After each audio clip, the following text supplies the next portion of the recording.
lequel nous voulons plancher ce matin s'intitule « Comment partir de rien pour bâtir un empire ». C'est un thème que je dirais à la mode.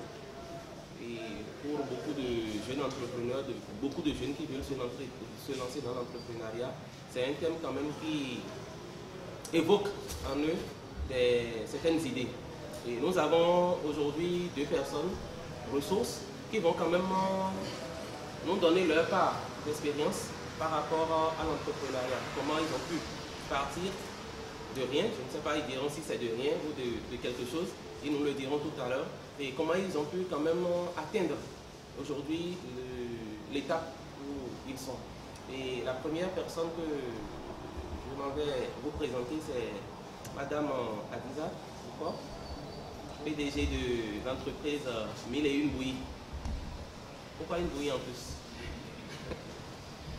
Bonjour Monsieur Gélien, bonjour chef invité. Je me représente, Adiza Bouko, promotrice de 1001 bouillies. 1001 bouillies est née. Vous avez dit 1001 bouillies. Oui. 1000 et une bouillie. Le une là, pourquoi vous avez tenu à mettre ça dedans? Oui, parce que nous sommes. Mais c'est juste une figure de style. Pas forcément. C'est parce que chaque jour que Dieu fait, nous avons de nouvelles propositions, nouvelles inventions, nouvelles créations de bouillies. Donc au fur et à mesure, la liste s'allonge. Donc voilà les raisons pour lesquelles on a mis le une sur bouillie en plus. Donc ma première question, puisque ça c'était juste pour planter le décor, ma première question, d'où est venue l'idée de 1001 bouillies? Comment vous avez eu l'idée de créer par exemple une entreprise qui va distribuer de la bouillie? C'est parti d'où? C'est parti d'une simple envie. C'est parti d'une simple envie et d'une envie gourmande, si je peux me le permettre. Envie gourmande de votre part ou... De ma part. Parce que les bouillies, j'en raffole. Et l'autre chose, pendant qu'on travaillait encore en agence, chaque soir, on avait du mal à trouver de petites choses avec lesquelles étancher sa faim entre 16h, 17h ou 18h. Il fallait nécessairement rentrer d'abord à la maison ou être obligé de faire la queue chez la bonne dame du quartier qui est en train de servir son attaque pour sa santé. Voilà un peu d'où c'est parti.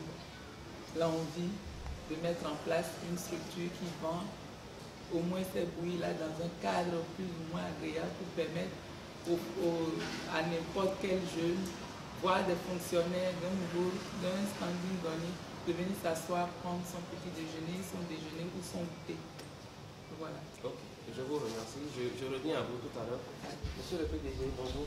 Bonjour. Et je vais vous poser la même question dans la formation, puisque c'est ça qu'on vous connaît beaucoup plus. Et c'est parti d'où l'idée? Ben, cette idée est partie de mon père. Mon feu père, je lui paie à son âme, puisqu'il était instituteur. Et il m'a gardé de la 6e jusqu'au CM2. Et il m'a dit, j'ai fini de mettre ta main sur le mur. Essaye d'escalader pour voir dans la vie ce qui se passe de l'autre côté du mur. Et j'étais parti, après le secondaire, le supérieur, et j'adore mon père et ce qu'il faisait, et j'avais envie d'enseigner. Donc, c'est l'idée de départ. Mais la vraie idée, après, c'est on peut vouloir enseigner et puis faire de grands diplômes, aller enseigner en Europe. Ce que j'avais comme opportunité, puisque, disons-le, en 1980 déjà, j'étais maître de conférence à Paris, où je gagnais 13 800 français, c'est-à-dire 1 380 000. Alors, faut-il revenir au Bénin, gagner 120 000, ou rester là-bas et gagner 1 380 000? Moi, je dis, je rentre au Bénin parce que j'ai une fibre de rendre service à ma nation que j'aime beaucoup.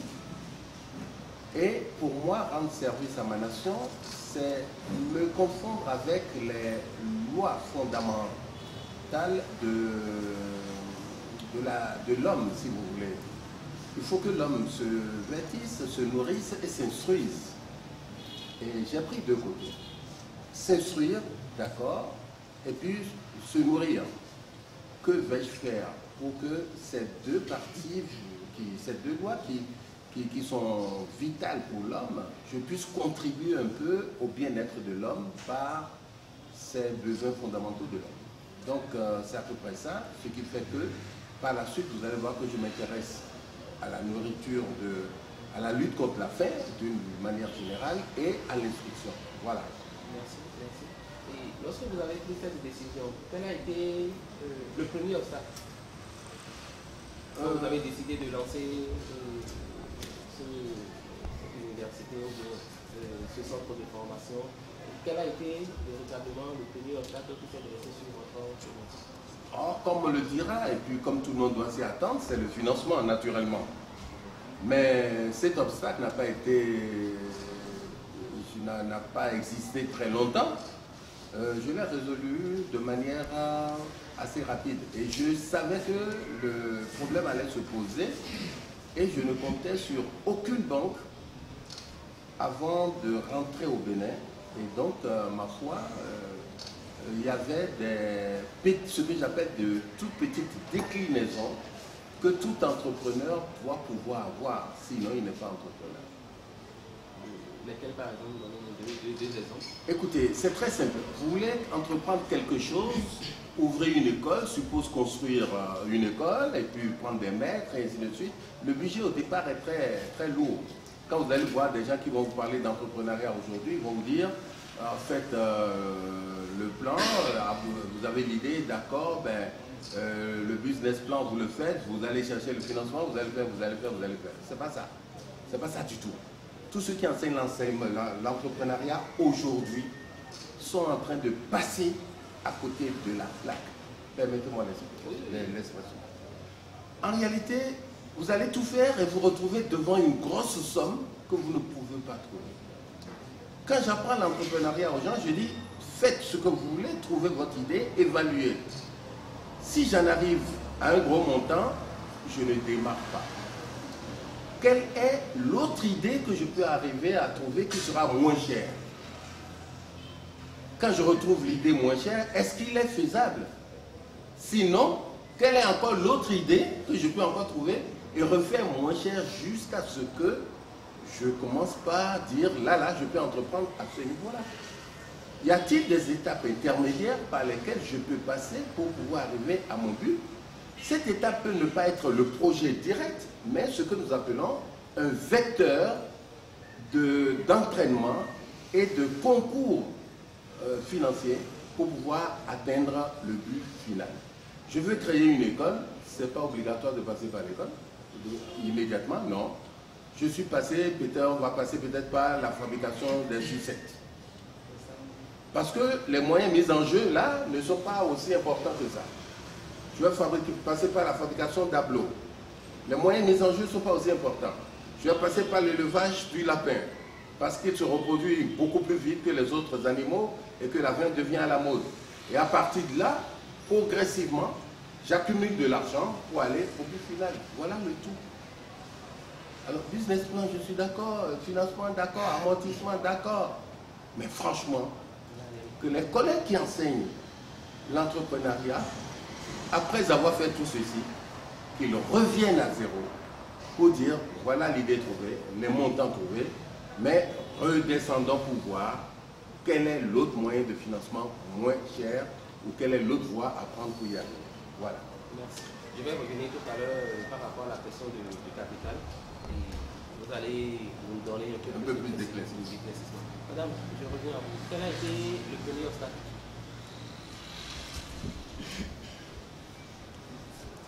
Vous savez, moi, à mon niveau, je travaillais déjà dans une entreprise, en communication. J'étais commercial de formation, donc je ne savais faire que ça. Mais je ne savais pas non que les bouillies pouvaient me faire gagner de l'argent. Les bouillies, à la base, c'était mes jobs de vacances. Pendant les vacances, on s'adonnait tout ça de petites activités génératrices de revenus. ce que je faisais fièrement. Mais par la suite, ça a pris une autre tournure. À la rentrée, j'ai trouvé des filles dans le quartier qui ne faisaient rien. Et j'étais très matinale. Donc qu'est-ce que je faisais? Je faisais ma bouillie le matin, je sors ça. La fille du quartier qui n'allait pas à l'école et qui ne faisait rien venait s'occuper de la vente et moi je file à l'école. Au retour à midi, on fait le point. Si j'ai quelque chose à lui donner, je lui donne. Et on reprend la même activité pour l'après-midi. Je sors mon tapioca et mon harpon le soir à 14h30 avant de courir pour aller à l'école. L'école et la maison ne faisaient que 10 minutes de marche. Donc, ça ne me posait pas de problème. J'ai continué avec ça, même en pleine rentrée, jusqu'à quitter Nati Tengu, où j'ai raté la première fois le BPC. Et j'ai dit que je n'allais plus aller à l'école. Mais force est de constater qu'une fois arrivé à Cotonou, j'étais de nouveau confrontée au banc, parce que l'oncle qui m'a reçu m'a retourné forcément sur les bancs. Donc j'ai repris et par la suite j'ai fait mon marketing et action commerciale. J'ai commencé par travailler dans de petites entreprises parce que aucun parent ne te mettra à l'école et à la fin tu viendras lui dire je ne veux plus le bac, d'accord, le BPC, d'accord, et le BTS, d'accord, mais je veux retourner vendre les bouillies. Mon premier problème, le premier obstacle auquel j'ai été confrontée, c'était ça. Les préjugés, si je peux me permettre. Personne ne comprenait le fait que je décide de laisser la com, où je gagnais quand même, pour mon niveau en son temps, 250 000, c'était pas petit. Pour revenir vendre les bouillies, c'était dramatique pour mes parents. Mon entourage, mes amis. Il faut reconnaître que j'ai été lâchée aussi par beaucoup de personnes. Parce que, qu'est-ce qui ne marche pas dans sa tête? Voilà un peu comment beaucoup ont pris la chose au début et ça a joué énormément sur moi parce que, arrivant à un moment donné, il m'arrivait de perdre confiance. Est-ce que je ne suis pas en train de prendre un risque inutile? Mais en même temps, tellement j'aimais la chose aussi que je me suis dit, d'une manière ou d'une autre, si je ne vends pas, je consomme avec ma famille. Donc, je ne perds rien à tenter l'expérience. L'autre obstacle, c'était trouver l'espace. Parce que je ne me voyais pas commencer sur une table en son temps, de l'école jusqu'à un niveau donné, et aujourd'hui venir travailler dans une entreprise, descendre et retourner mettre une table devant le portail. Donc je voulais un certain standing quand même autour de mon produit. Et au fur et à mesure je travaillais, mon ancien patron, je le remercie d'ailleurs parce qu'il m'a beaucoup soutenu, accompagné dedans. Je lui ai dit que je voulais vendre mes bouillies. Et chaque fois il se moquait, c'est vrai, mais il disait tu as tout mon soutien. Comme pour blaguer, mais moi je ne le prenais pas en termes de blague parce que je lui rappelais chaque fois.